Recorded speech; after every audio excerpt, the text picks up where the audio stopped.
Have you ever watched a player who truly impressed you? Someone put on a show so good that you couldn't help but wonder how it's even possible to play like that.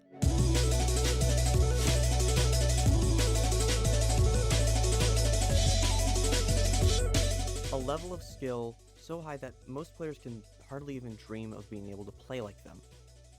Why are pros able to keep improving and fly right off the charts while everyone else stays hardstuck?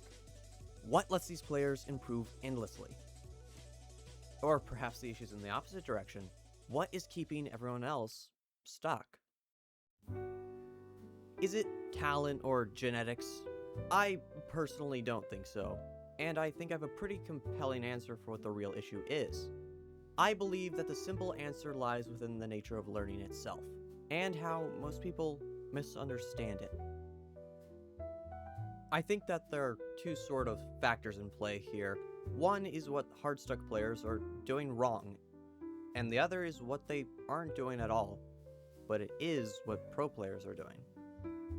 And to understand these both, we first need to take a step back and check out how most people are approaching learning in the first place. Your average player kinda just plays the game. They hop on, play a match, and after each one's over, they just queue into another. Of course, until inevitably reaching the end of their session. Which is fair and a fine way to play if you're just here for some casual fun, but if you want to rank up, then it leaves a lot to be desired. Let me make a comparison, which I think will make things a lot more clear. Imagine you want to get good at drawing cute dogs. So every day you draw a few pictures of them. But you've never really seen a dog before, you're kind of just drawing what you subconsciously think a dog should look like. The issue should be pretty clear, right? If this is your approach, then you aren't really working towards that goal at all. You don't know what your drawing should even look like, and you aren't really trying to make it look any closer to a dog. For a fun hobby, it's perfectly fine, but it's aimless. So it's not good for drawing as a skill. And the same is true for aimlessly playing Apex. However, anyone watching this video is at least a little more active in their learning than this. Odds are you watch a lot of videos on Apex, and if your answer to the question at the start was yes, then you probably watch some pretty good players too. So instead, your learning process should look more like, you want to learn to draw dogs, so every day you try to draw a few pictures of them. In the process, you keep looking up pictures of dogs, which is a pretty good idea since, they're cute dogs, let's be honest here. That aside, you keep trying to draw what you remember the dog should look like. This is a lot better since you have a frame of reference, however, it's still very inefficient. And this inefficiency isn't insignificant. At some point, you won't be able to make any substantial improvements, and this is because the difficulty to improve exceeds your ability to learn. Or, alternatively, it's because your inefficiency causes you to miss some crucial pieces that you just can't progress without learning. More than likely, it's some combination of the two. This is why, no matter how much time you're throwing into the game, you just can't reap any rewards. Your approach to learning itself is flawed. But let's go back a moment. Why is this method inefficient? Well, you do have a frame of reference, but you may not have a clear understanding of the subject. On top of that, you never compared your work to your reference. You never looked for any differences. You just kept moving forwards, never learning from mistakes. You never tried to understand anything at all, and so your practice is based entirely on surface level assumptions. And how many hours are you willing to bet on those assumptions being correct? All of these contribute to those factors from before. So let's dive into a better way to approach learning and the first factor, which is lack of direction. Imagine you're trying to play a puzzle game. To progress past each level, you have to solve each puzzle. Shocking. Now, similarly, to have direction with your learning, you need to try to understand the subject. In Apex, this comes in the form of understanding every problem that it throws your way, and then solving for them. But what does that actually mean? Well, to understand that, let's take a look at a 1v1 scenario. Your goal is to kill them, and presumably without also dying. In order to do this, you need to damage them till they have 0 HP, and you also have to have at least 1 HP, so that you stay alive. So that's at least 2 problems. How do you get the enemy HP to 0, and how do you prevent your own from reaching 0 as well? You want good solutions for this so that the winner of every 1v1 doesn't come down to whoever happens to hit more shots that time. This is the stage of learning the theory behind the game, the stage of understanding what it asks you to do and the ways you can meet those demands. Or in other words, it's solving the game. A good comparison is cubing. Hardstuck players play Apex like someone who's trying to solve a Rubik's Cube by just randomly shuffling it around. But someone who's even slightly adept at cubing knows some algorithms. They've solved the game to some extent, and a good Apex player knows the theory behind Apex. They understand it at an abstract and conceptual level. If you want to reach that point, then you need to approach learning from a place of understanding and analysis instead of brute force. Use a problem-solving approach to deduce and understand problems so that you can figure out solutions. So, using that approach, how do you solve the 1v1 scenario? Well, for the sake of simplicity, damage dealt is well over 90% mechanics, and we're gonna leave it at that, since aim and strafe theory is well outside the scope of this video. Minimizing damage taken, on the other hand, means figuring out ways to prevent yourself from taking damage in the first place, or ways to reduce the odds that your opponent lands their shots. I'm sure you have some ideas on how to do this already, and if you did, then congratulations. By trying to understand the problem and creating a solution, you just engaged in the process of solving Apex, also known as learning fundamentals. Yeah, if you've spent any amount of time on this side of Apex YouTube, then I'm sure you've heard about these before. And you won't stop hearing about them, not anytime soon. The rabbit hole is fundamentals all the way down. The entire thing, all the way down. Now, that aside, your solutions and understanding might not be perfect yet. Your fundamentals, as a byproduct, might not be perfectly thought out, but they don't have to be yet. You can always refine it later. Really, it's expected to be something that you improve at slowly over time. If we outline the general process, then it looks something like this. Look at your failure. Deduce the problem or problems that led to it, and then try to solve them. I died out in the open. I'm just never in cover. I need to stay in cover more. But then you take the next step. Integration. You practice, you put in time and effort to make that solution a key part of your gameplay. You might notice some issues still, so you do it all over again. But this time, to polish things up.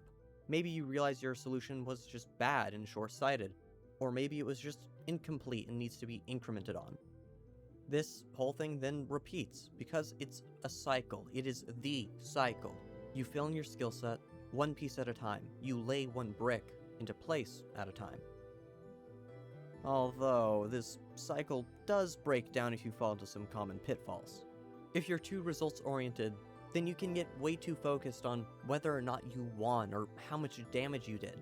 And while it's true that results should improve as you get better, in order to get better, you need to be critical of your execution. If you fail at something, then you need to look at the reason behind it. You need to follow the process before you can enjoy the result. You gain next to nothing by just acknowledging that it was a failure, although it's certainly better than if you aren't accepting failure at all. That's a much bigger problem, since you're not even looking in the right place, and it's typically a symptom of something so much worse. Ego. If you let your pride get in the way, then you can't solve any problem. Well, at least not the actual issues in play.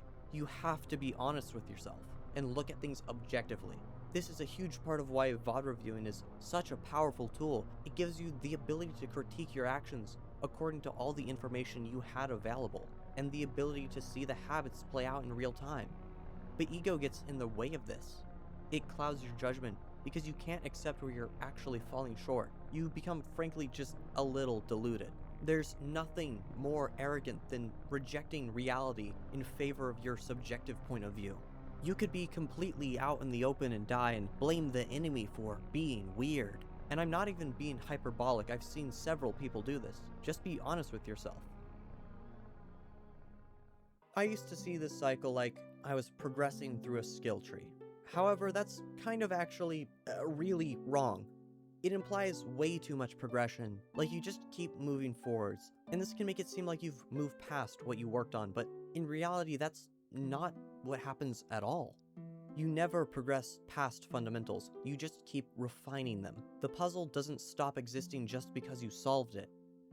It's not about progressing past these things, it's about completing the picture. solving for everything the game demands from you. Once you have that, most of the game just becomes trivial, and even when it's not, you're still much better equipped with tools to find the right plays.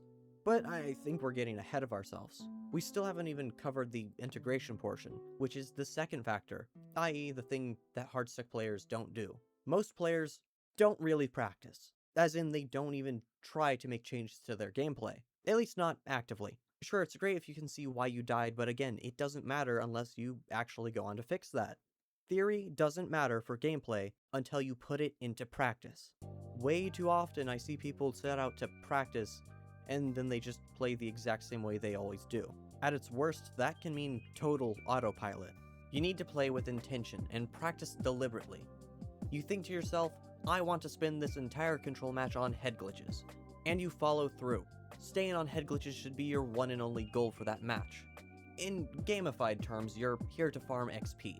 Your goal is to gain experience. The idea is to isolate the problem and work on it until it's in a good enough spot. But to do that, you have to put in the time. There's no way around it. This doesn't have to be every single match. Frankly, that's not really sustainable. But you have to get around to it at some point and do it regularly. Especially when it comes to habits, those are formed through long-term reinforcement. Anyways, you shift your goals towards whatever you're working on. It's not like it has to be your primary goal all of the time, but it should at least be in the back of your mind. It's not comfortable, not at all, but it's not supposed to be. Adding in a new fundamental or any new skill takes up a lot of focus, and it gets you out of your comfort zone. It even throws off the rules that you've been following so far. Suddenly things that were fine are no longer allowed, and even things that you shouldn't do have become the main goal. Progress, it just isn't always incremental. It has its ups and downs. You might have to tear something down in order to build up. Regression before progression. And because of this, you do need to remain conscious of your actions even while practicing. That's part of what makes it deliberate practice. Not just setting out to do that thing, but learning from your failures and your mistakes while you're practicing. It helps you build your understanding and refine your solution. It helps you to know that you're implementing your solutions correctly. I've seen many players play at cover, but then they're just floating around cover instead of actually using it. It's a fairly small difference, but it matters. So in more actionable terms, practice deliberately. Focus all of your attention onto an isolated skill, and work on them through some sort of drills or mini-games. And do it by shifting your goals onto working on that skill, on that thing. And don't spread your attention too thin. I'd say you can work at 2 things at a time at most, maybe 3. At times you might need to narrow it all the way down to just 1. It depends entirely on what you're working on and how attention hungry that thing is. Figuring out how to budget your effort is part of learning as a skill, but that's something you kind of just have to learn through experience. I feel like there's a bit of a nagging sensation here. Why do so many good players just say to play the game? Well, most of them more or less did just play the game, but they were playing an entirely different game than you. In some capacity, they already knew how to learn. Maybe some things clicked faster, maybe their initial assumptions were much more accurate, or maybe they just transferred their skills from something else. It's not really some sort of innate talent as much as it's just getting momentum early and knowing how to maintain it. And I don't want to sound like I'm discrediting them, or just saying that they were just lucky. Their skill and effort is still very real. I mean, their gameplay speaks for itself, so yeah, maybe they did just play the game to get good, but the effort was probably paid for in advance, and the effort was also baked in. They may not have had to learn how to learn, but they still had to learn. And if you're watching this because you're hardstuck, then honestly, that's not your situation. You don't have that effort baked in. You don't know how to learn. So that's your first step, learning how to learn.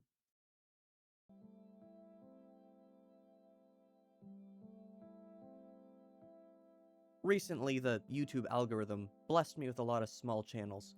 Channels about people just trying to improve in Apex. So I've been able to get a window into their journeys. I've seen people grow, reach plateaus, and even break through them. I think the next generation of people who want to get good at Apex is here already. And their minds are absolutely starving for some information. Why shouldn't I contribute and share a piece of my experience? Or better yet, show by doing. So that's why I made this video, and It took a lot longer than expected. Actually, a version was mostly ready to go several weeks ago at the time of recording. Everything was ready aside from the content of the video itself, and that's why I had to remake it. It's undercooked. I knew I could do better. I'd say the goal is to be the antithesis of what I can only describe as guru slop. And to do that, I have to provide videos that try their best to help people learn. Looking back, I can point to a lot of videos that were crucial to my journey. And if I can make something that becomes a sort of cornerstone video for someone else, even just one person, then I'd consider the whole channel a success. If you have any questions, leave them down below and I'll do my best to answer them. Maybe that ends up requiring a whole new video. If you like the video, leave a like. The best way I've heard anyone explain it is that it's like thanking the bus driver. And if you know where I got that, then based. And if you want to see more, make sure to subscribe because, I mean, well, how else are you supposed to make sure you see more from me?